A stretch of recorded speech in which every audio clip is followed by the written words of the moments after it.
কোনোবা মানুহ এজনক আপুনি খং উঠিলে জিটি শুনাই দিয়াৰ পিছত এক্সট্ৰিম লেভেলত আপুনি গালি পাৰিব, মিছবিহেভ কৰিব, তাৰ পিছত আৰু যদি আপোনাৰ খংটো কমাৰ পিছত আপুনি চৰি কৈ দিয়ে আৰু আপুনি এইটো এক্সপেক্ট কৰে যে তেওঁ আপোনাক মাফ কৰি দিব বা আগৰ নিচিনা তেওঁ নৰ্মেল হৈ যাব, সেইটো পচিবল নহয়।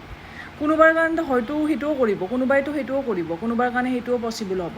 যিমান আপুনি ডিছৰেচপেক্ট কৰক, যিমান আপুনি বেয়াকৈ নকওক কিয়, খং উঠিলে তেওঁ এটা টাইমত পাহৰি যায়, এটা টাইমত মাফ কৰি দিয়ে, এগেইন আপোনাৰ ওচৰত আহি যাব, আকৌ নৰ্মেল হৈ যাব। চবেই নৰ্মেল হ'ব নোৱাৰে, চবেই নৰ্মেল হ'ব নোৱাৰে, চব মানুহ একে নাথাকেতো, চবেই নৰ্মেল হ'ব নোৱাৰে আৰু চবেই আপোনাক মাফ নকৰে মানে।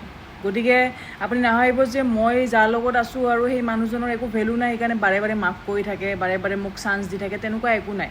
যোনদিনাখন লাত মাৰি কিনে যাবই আৰু ঘূৰি নাচায় কিন্তু, ঠিক আছে। কিবা এটা ৰিজনৰ কাৰণে হয়তো আছে, আপোনাৰ কাৰণে এটা চিম্পেথি আছে বা হোৱাট এভাৰ কিবা এটা আছে, ঠিক আছে।